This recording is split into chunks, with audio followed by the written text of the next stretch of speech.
ನಾವೆಲ್ಲ ಮರ್ತೇವ್ರಿ. ಹೌದಿಲ್ಲ? ಹೌದು.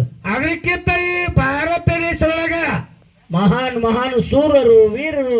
ಯಾಕಂದ್ರೆ ನಾವು ಅಮೋಘಿಸಿದ್ದ ಕಾಶಿಲಿಂಗ ಲಕ್ಕಮ್ಮ ದೇವಿ ಈಗ ಪೂಜೆ ಮಾಡ್ಕೋತ ಹೊಂಟೇವ್ ನಾವು ನೀವು ಎಲ್ಲ ಇವತ್ತಿಗೆ ಹಿಂದೂ ಧರ್ಮ ಈ ಧರಣಿ ಮ್ಯಾಗ ನಾವು ನೀವು ಎಲ್ಲ ಕುಂಕುಮ ಹಚ್ಕೋಬೇಕಾದ್ರೆ ಕಾರಣ ಉಳಿಬೇಕಾಗಿತ್ತಂದ್ರ ನಾವು ನೀವು ಉಳಿದಾರ ಕಟ್ಕೋಬೇಕಾದ್ರ ಈ ಧರ್ಮ ಉಳಿಬೇಕಾದ್ರ ಒಬ್ಬೇ ಒಬ್ಬ ಸೂರ್ಯ ಒಬ್ಬವನೇ ಒಬ್ಬ ಸೂರ ಹುಟ್ಟಿದ್ದ ಅವನೇ ಛತ್ರಪತಿ ಶಿವಾಜಿ ಮಹಾರಾಜ.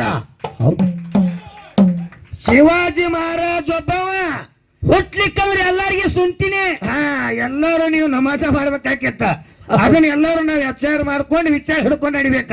ಹೌದು ಹೌದು. ಯಾಕಂತಂದ್ರೆ ಶಿವಾಜಿ ಮಹಾರಾಜರಿಗೂ ರಾಗಡ ಆಸ್ತಿ ಇತ್ತು, ರಾಗಡ ಮಾನೆ ಕೊಡೋರು ಸಂಗೋಡಿ ರಾಯಣಗತ್ತಿ ಕೊಡೋರಿದ್ರಪ್ಪ. ಆದ್ರೆ ಯುಗ ಪುರುಷ ಈ ಭೂಮಿಯಾಗ ಹುಟ್ಟ್ಯಾನ ತಿಳ್ಕೊಂಡ ಹೌದು ಈ ಮರಾಠ ಸಮಾಜದವರು ಈ ದೇಶದ ಸಂಬಂಧ ಆಗಿ ತಮ್ಮ ರಕ್ತ ಸುರಿದಾರ ತಿಳ್ಕೊಂಡ ನಾವು ನೀವೆಲ್ಲ ಭಂಡಾರ ತಗೊಂಡು ಇವತ್ತು ಎತ್ಕೊಂಡು ಹುರಿದಾರ ಕಟ್ಕೊಂಡು ಬದುಕಲಾಕತ್ತಿರ್ಲಿಪ್ಪ. ಬದುಕಬೇಕಾದ್ರ ಮುಖ್ಯವಾಗಿ ಅಂತ ವೀರ ಹುಟ್ಟಾರ ತಿಳ್ಕೊಂಡ ನಾವು ನೀವೆಲ್ಲ ಬದುಕಬೇಕಾಗ್ಯದ. ಅಂತ ಅದನ್ನೆಲ್ಲ ನಾವು ನೀವು ಮರಿಬಾರ್ದ. ಹೌದು. 18 ಬಗಡಿ ಜಾತಿ ಜನ ಇರ್ಬೇಕ್ರಿ. ಅದಕ್ಕೆ ಹೇಳ್ಯಾರ ಮಹಾತ್ಮ ಗಾಂಧಿ ಏನತ್ರಿಪ್ಪ?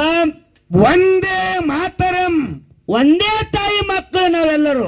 ಇಸ್ಲಾಂ ಧರ್ಮದವರಾಗಲಿ, ಬೌದ್ಧರಾಗಲಿ, ಕ್ರಿಶ್ಚಿಯನ್ರಾಗಲಿ, ಸಿಖ್ರಾಗಲಿ, ಯಾವುದೇ ಧರ್ಮದವರಾಗಲಿ ಕರೆ ನಾವೆಲ್ಲರೂ ಭಾರತೀಯರು ಒಂದೇ ತಾಯಿ ಮಕ್ಕಳಂಗ ಬದುಕಿ ಬಾಳೋಣ ಅಂತ ಮಾತ ಹೇಳಿ ಹೋಗ್ಯಾರ ಹಿರಿಯರು. ಅವ್ರು ಹೇಳಿ ಹೋಗ್ಯಾರ.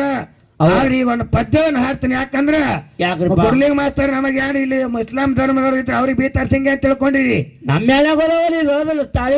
ನಾವು ಎಲ್ಲ ಇಸ್ಲಾಂ ಧರ್ಮ ನಮ್ದೇ ಆಗದ ಕರೆ. ಈ ಭಾರತ ದೇಶದೊಳಗೆ ಇದ್ದಂತ ಇಸ್ಲಾಂ ಧರ್ಮದವ್ರು ಏನಾರಲ್ಲ ಅವ್ರು ನಮ್ಮವ್ರೇನ ಮಣತಮರವ್ರು. ಅವ್ರೇನು ಪಾಕಿಸ್ತಾನದಾಗಿದ್ದವ್ರಲ್ಲ, ಇಲ್ಲ ಅವರು ನಮ್ಮ ಮಣತಮರಿ ಅವರು.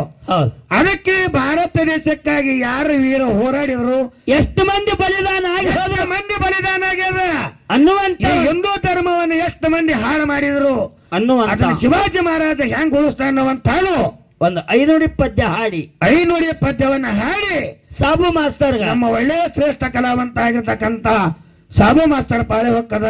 ನೀವೆಲ್ಲಾ ತಾಯಿ ತಂದೆ ಶಾಂತತೆಯನ್ನು ಕಾಪಾಡಬೇಕಂತ ನಾನು ವಿನಂತಿ.